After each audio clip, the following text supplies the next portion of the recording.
Donald Trump, never one to shy away from bold pronouncements, has declared that the U.S. economy is on the verge of the greatest economic boom in history.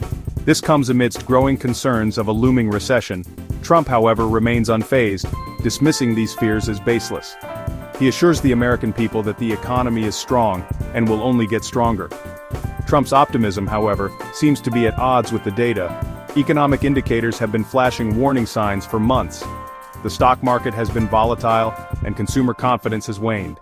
Yet, Trump remains steadfast in his belief that a boom is just around the corner. Trump attributes any negative economic indicators to his successor, President Joe Biden. He argues that the Biden administration's policies are stifling economic growth.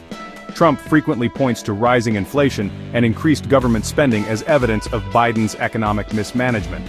Trump's critics, however, argue that he is cherry-picking data to fit his narrative. They point out that the economy was already showing signs of slowing down before Biden took office. The COVID-19 pandemic, which began during Trump's presidency, had a significant impact on the global economy. The U.S. GDP, a key measure of economic health, contracted in the first quarter of 2025. This marks the first quarter of negative growth since 2022, adding fuel to the recession fears. The 0.3% drop, while relatively small, has raised concerns about the economy's trajectory. Economists are divided on whether this dip in GDP is a sign of a larger trend or a temporary blip. Some argue that the economy is still fundamentally sound and that growth will resume in the coming quarters.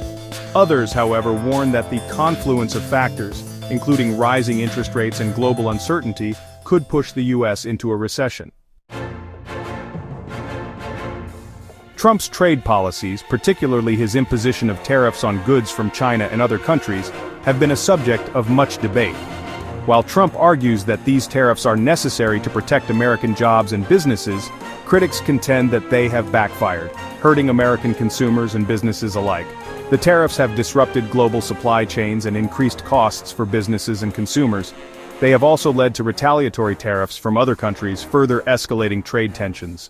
The impact of these tariffs on the U.S. economy is complex and multifaceted, with both positive and negative consequences.